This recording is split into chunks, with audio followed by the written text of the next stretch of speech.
Halo, Assalamualaikum, Pak Ton. Waalaikumsalam Bapak. Apa kabar? Baik Pak. Nggih, sebentar sambil nunggu 1.000 peserta, kita akan mulai 1 menit lagi, Pak. Nggih. Ya, Itu Pak. jaket apa? G20 Pak. Oh, nggih, nggih. Siap, Pak. Ini Gitu. baik di media sosial ternyata, Pak. Iya Pak. Nggih. TikTok sudah. Hmm. Oh TikTok juga ya Pak ya? Bentar ya Pak ya, Nggih, saya TikTok. ini nih gaptek install TikTok Iya, tadi. Ya Pak ya. nggih. Jangankan Bapak aja baru belajar hari ini, Pak, ini, Pak. Kalau yang di TikTok nih gimana caranya joinnya ya? Join live. Berarti saya follow dulu Bapak ya. Staff saya WA jenengan ini. Iya. Bentar Pak, nih HP-nya lagi dipakai Oh ini iya, soal saya iya. follow Bapak saya. Lagi kantor, Pak. Di kantor Bapak. Oh iya, siap. Kirim caranya. Iya.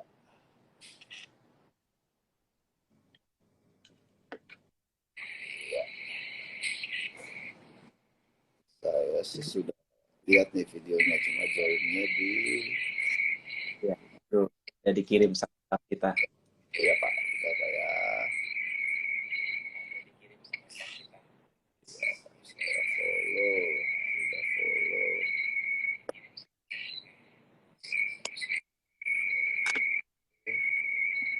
Oke, sudah Pak, sudah saya join juga request yang TikTok juga.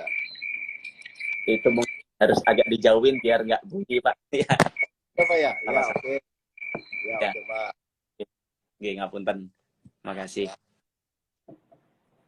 Oke, Pak ya. ya, ya. Oke. Assalamualaikum warahmatullahi wabarakatuh. Waalaikumsalam warahmatullahi. Selamat siang, Pak Aldison dan teman-teman semua. Mohon izin, Pak, ini apa namanya gadgetnya kayaknya ada yang berdekatan ya itu. Oke, Oh, ngapunten. harus dijauhin ya, ya oke. Tapi saya aja nggak kelihatan, nggak apa-apa ya. Oh, jangan-jangan. Bapak harus kelihatan yang di Instagram, Pak. Iya, Oh yang ya, Instagram. Ya. oh itu videonya itu. Ya. Agak gimana? Gadget soalnya.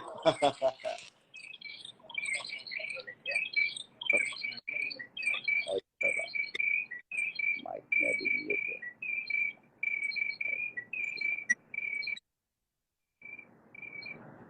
Ya, sudah ya Pak ya. Oke, boleh, nggih. Ya, Iya, Pak, sudah nggih. Assalamualaikum warahmatullahi wabarakatuh. Ya, iya. Itu suara apa ya? Nggih. Eh, ya. Atau TikToknya saya mati, nggak usah TikTok dia ya? Atau gimana? Hah? Iya.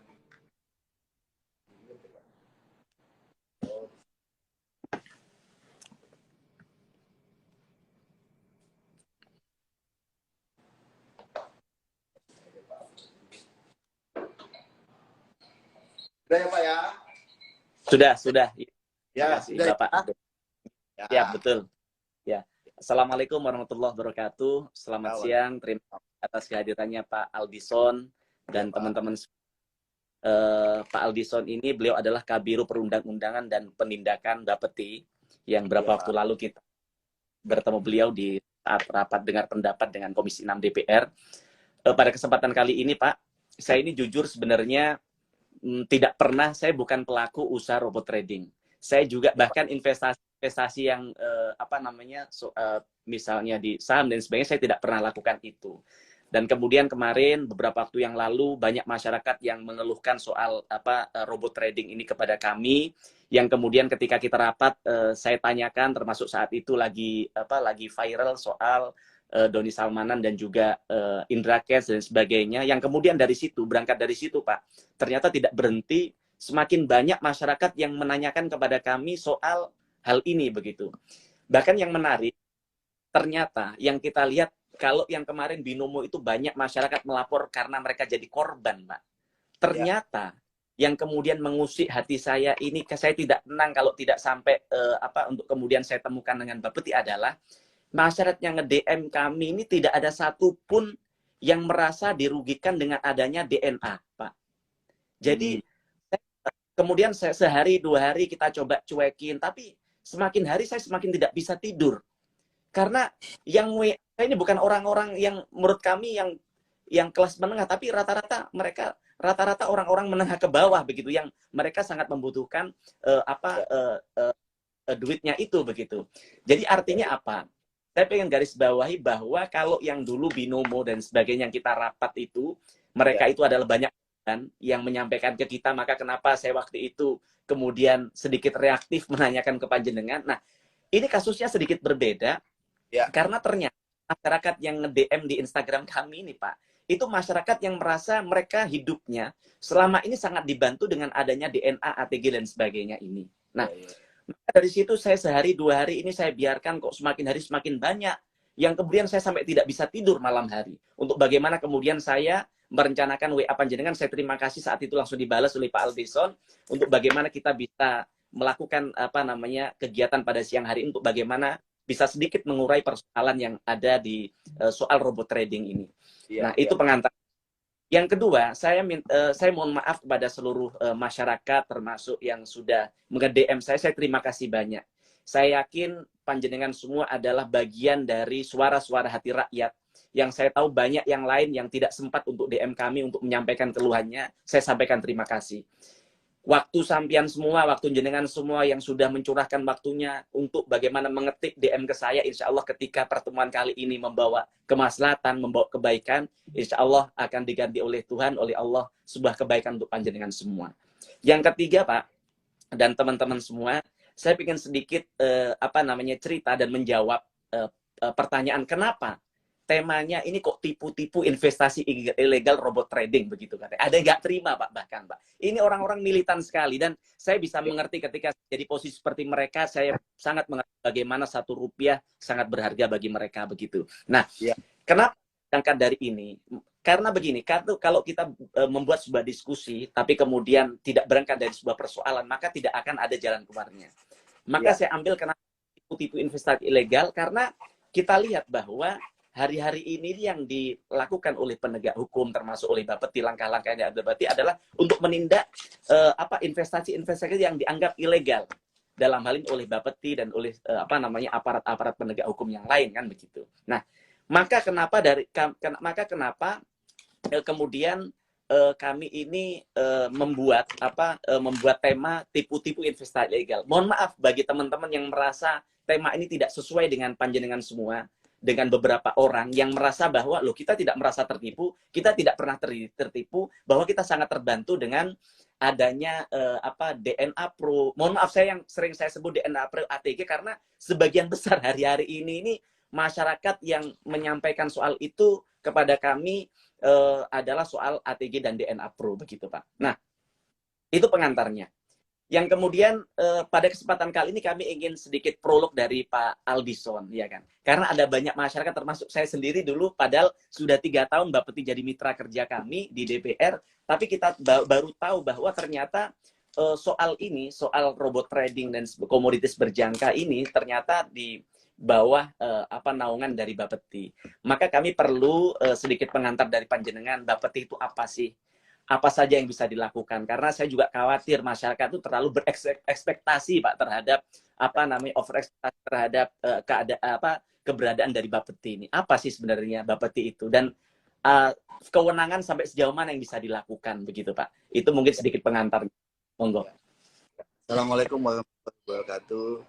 Selamat siang, salam sejahtera untuk kita semua. Terima kasih Pak Mufti Amnam yang kami hormati sebagai anggota Dewan Perwakilan Rakyat Republik Indonesia Komisi 6.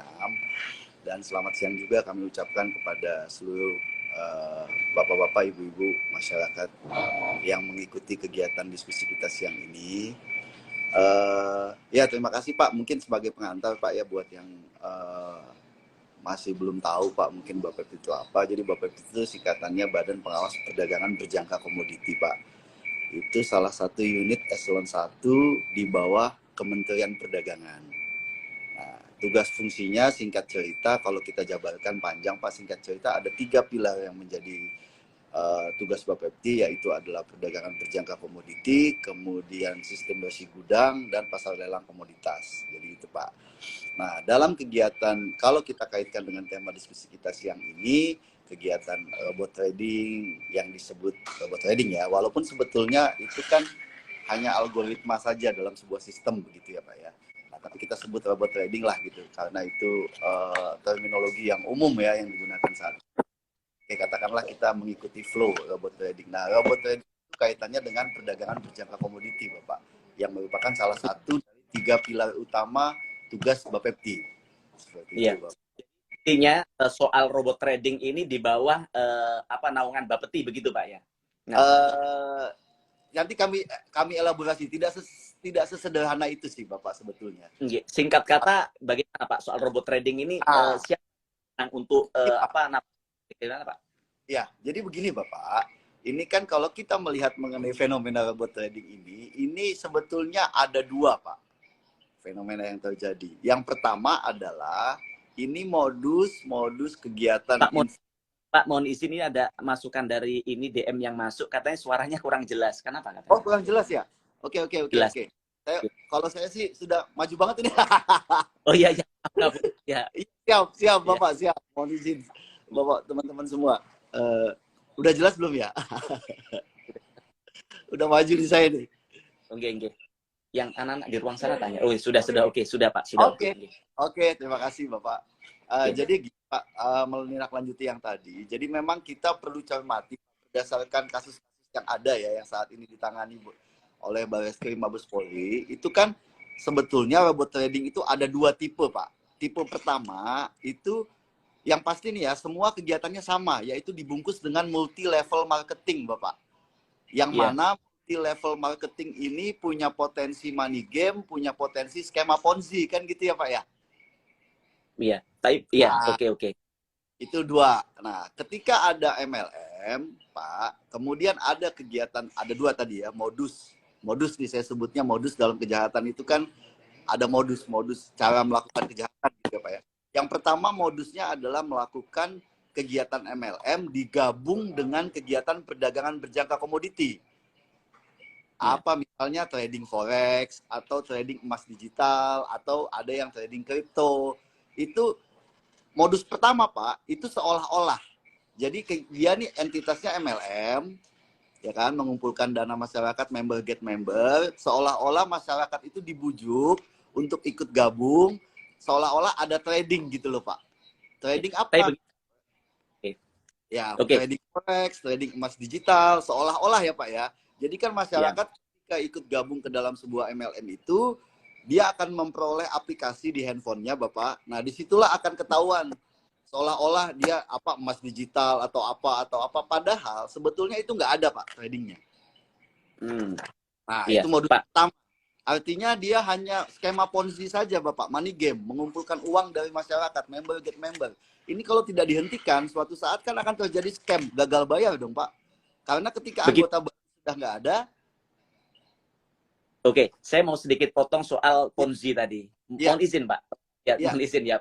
Saya mohon maaf Pak, dengan sakit hati saya sampaikan karena ini adalah bagian dari saya. Ini kan duduk di tempat ini dalam rangka saya menjadi perwakilan kawan-kawan kami. Bukan berarti melegalkan apa yang kira-kira yang sebenarnya itu melawan koridor, di luar koridor hukum. Tapi saya di sini mencoba untuk bagaimana menyampaikan aspirasi yang disampaikan teman-teman. Yang Bapak sampaikan misalnya barusan Ponzi. Bapak tahu bahwa semua saya sudah merangkum, ada kalau ini tebel, ini sudah saya rangkum segini banyak ini Pak. Ini sebenarnya sangat tebel sekali. Saya lihat kayak buku skripsi tadi ya kan. Ketika semalam. Yang saya rangkum Pak, dari sebagian besar masyarakat kami menyampaikan, ini bukan Ponzi. Menurut mereka, menurut MLM kan Pak. Saya bilang tadi ada potensi. MLM pun Pak, ini bukan MLM piramida, tapi MLM matahari menurut mereka ya kan. Menurut masyarakat kami. Nah, saya minta penjelasan soal ini Pak. Ya, jadi gini Pak, terkait dengan istilahnya. Jadi Pak ada PP 29 tahun 2021 itu pelaksanaan Undang-Undang Cipta Kerja.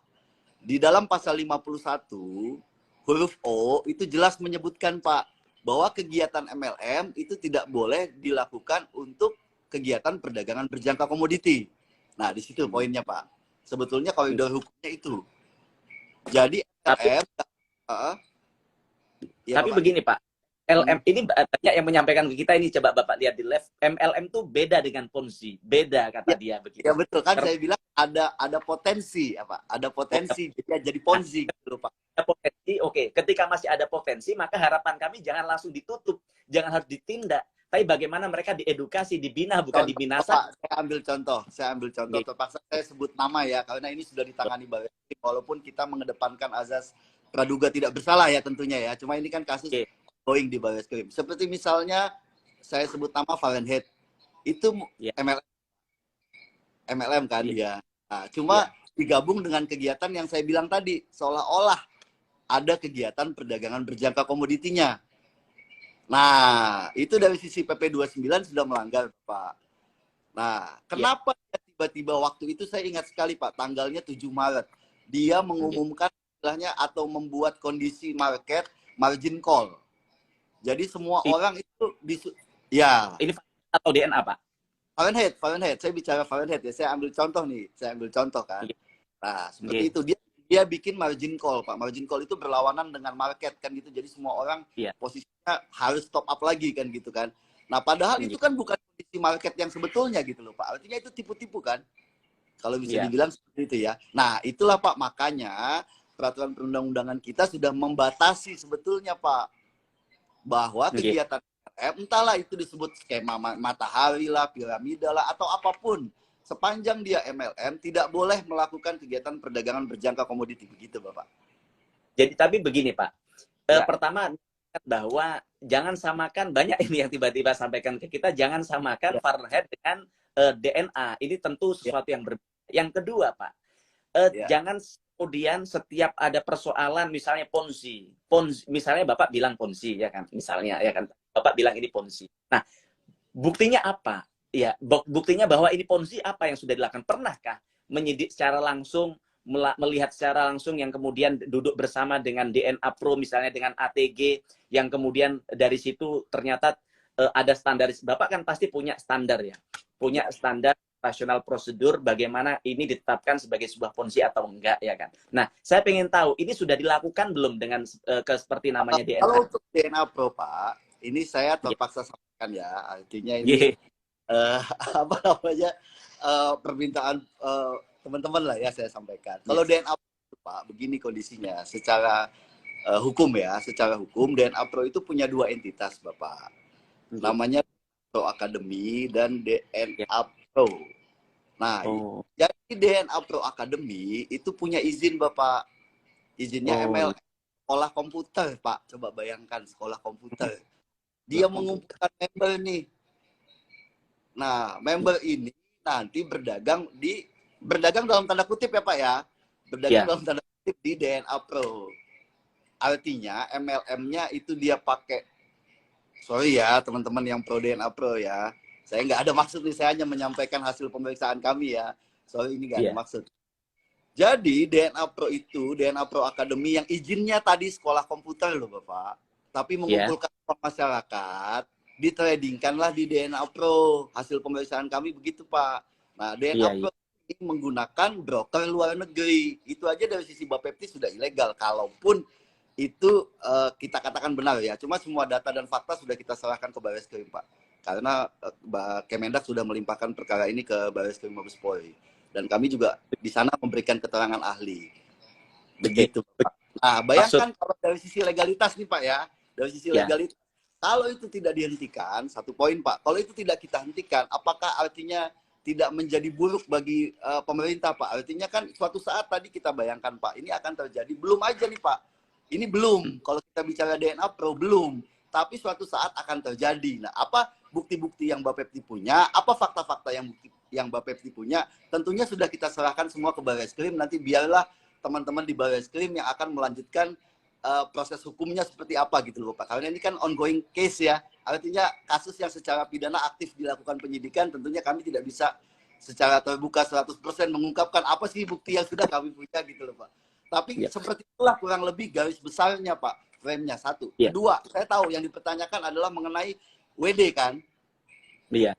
Ya, WD. mengenai WD Bapak, itu sama sekali Bapepti tidak bisa campur tangan ke situ Bapak. Kenapa? Karena ini entitas ilegal tadi saya bicara. Saya kasih analogi. Jadi misalnya perusahaan pialang berjangka yang legal Bapak, yang mendapatkan izin dari Bapepti. Itu uang nasabah, Bapak, akan disetorkan ke akun yang disebut segregated account. Rekening terpisah namanya. Rekening terpisah itu dikuasai oleh Bapepti. Oleh kepala Bapepti, Pak, yang memiliki itu. Artinya, kalau di perusahaan pialang itu terjadi persoalan hukum, entah dia itu dibekukan oleh Bapepti, entah dia izinnya dicabut oleh Bapepti, entah dia dilakukan penyidikan oleh Bapepti, uang nasabah itu aman gitu loh Bapak, ada di segregated account. Nah, begini Pak. Ya, oke. Pak, begini.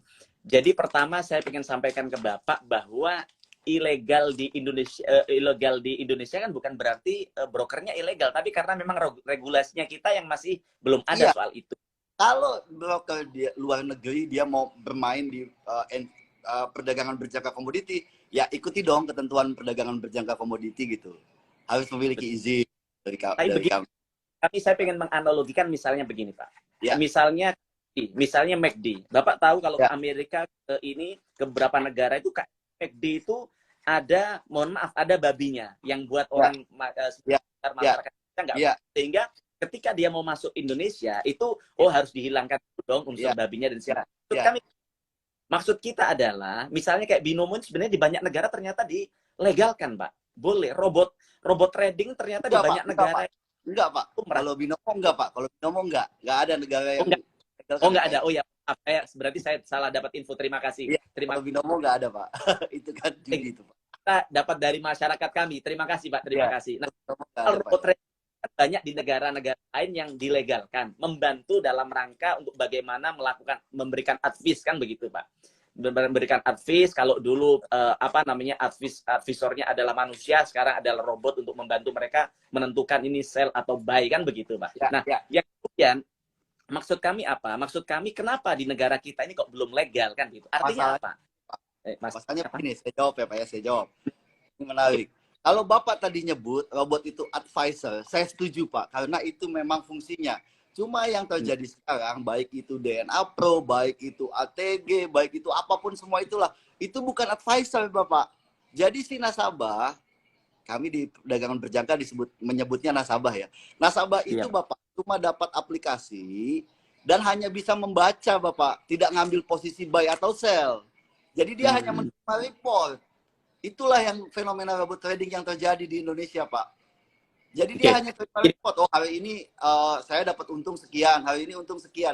Si nasabah itu tidak punya kebebasan untuk kapan dia ambil posisi buy, kapan dia posisi sell. Nggak seperti itu, Bapak, robot trading di Indonesia. Hasil pemeriksaan kami. Saya terima kasih penjelasannya cukup sangat mencerahkan. Tapi intinya begini. Intinya sekarang ini terjadi hal-hal di luar koridor hukum ini, salah satunya adalah adanya regulasi yang tidak jelas. Maka nanti saya minta tolong panjenengan jelaskan mana robot yang ilegal atau yang legal mana, apa bedanya? Karena apa? Karena sekarang yang kita nanti mohon dikoreksi apa yang kita mohon dikoreksi apabila salah. Karena saya ini jadi tidak rakyat, tidak teman-teman yang di sini merasa bahwa selama ini DNA Pro ATG ini menjadi penyelamat hidupnya selama pandemi. Kan begitu, Pak. Nah, maka kita lakukan penindakan, kami dibully habis tuh, Pak. Nggak apa-apa, Pak. Iya, betul. Jadi maksud apa? Maksud kita pengen tanya bahwa sebenarnya katanya dulu mereka itu dapat izin, ya kan? Katanya dapat izin. Itu betul nggak, Pak? Saya pertama tanya, betul nggak pernah dapat izin DNA Pro? Yang saya bilang, kalau kan ada dua ya Pak ya, DNA Pro Academy itu dapat izin namanya SIUP-L Pak, surat izin usaha penjualan langsung di bidang MLM. Tadi koridornya adalah ketika sebuah perusahaan itu memperoleh SIUP-L, tidak boleh Pak digunakan untuk perdagangan berjangka komoditi. Itu melanggar ketentuan P29 tadi. Kalau nggak boleh, apa Bapak tidak bertindak dari awal yang setelah sekian lama orang semakin luas, semakin banyak yang jadi korban kalau dalam korban. Kalau menurut dalam kacamata masyarakat kami menggunakan DNA ATG mereka tidak korban, tapi mereka merasa jadi ini penyelamat hidupnya. Yang saya ingin tanyakan, kemana dengan selama ini, ketika awal-awal dulu gitu.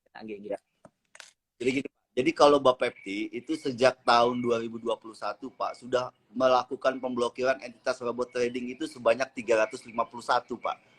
Dan kami sudah umumkan pemblokiran itu melalui siaran pers kami, melalui Instagram kami Pak. Jadi ya, termasuk ATG Pak.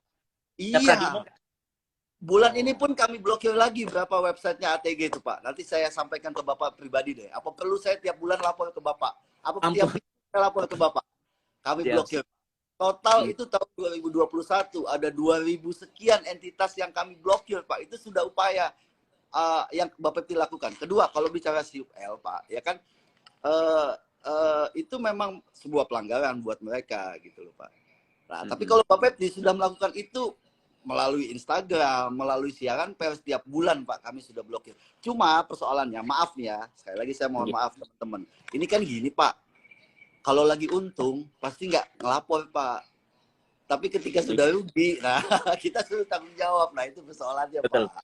Oke, ini sekarang. Ini yang konkret, mohon izin. Ini banyak yang tiba-tiba ke kita. Ini yang konkret apa? Jangan jangan tanya. Memang saya kenapa, izin teman-teman, kenapa saya harus, kan kita tidak bisa. Kita harus dalam membaca sesuatu kan harus memang dari, kalau ibarat baca dulu covernya kan begitu Pak. Tadi udah buka ya Pak sedikit ya. Iya. Saya pengen tanya bahwa bagaimana nasib uang member yang nggak WD ini bagaimana Pak? Jangan sampai loh. Jangan sampai seperti terjadi misalnya First Travel waktu itu. Mohon izin First Travel duitnya disita semua oleh, mohon maaf, oleh negara oleh negara yang kemudian ternyata tidak balik lagi ke ke konsumennya, ke membernya. Maksud kami apa? Maksud kami pertama adalah kami berharap uangnya masyarakat ini kembali ke masyarakat. Kami tidak mau yang terjadi, maka harapan kami ini Bapepti kan punya tanggung jawab juga dalam urusan ini. Kami pengen Pak, kami meminta bahwa aspirasi dari masyarakat kami, lah misalnya ada banyak masyarakat yang sudah putus sebenarnya, mohon izin, yang bilang bahwa DNA Pro ini penyelaman hidupnya, DNA Pro ini legal, DNA Pro ini sesuai dengan mekanisme dan sebagainya, itu banyak ribuan. Nah, ada tapi begini, kita ngomong yang putus asa deh, wes nggak apa-apa sudah, kalau mau ilegal mau apa deh, terserah apa kata lo, Bapepti kan begitu. Tapi kembalikan duitnya kita begitu, jangan duitnya kita ini juga, maksudnya artinya harapan kami, nah ini bisa nggak diperjuangkan untuk bagaimana duitnya mereka yang sudah ada di sana. Kemudian ini kenapa nggak bisa tanya alasannya DNA dan ATG ini Pak? Alasannya mereka adalah karena ini sedang diminta untuk diem dulu oleh Bapepti begitu.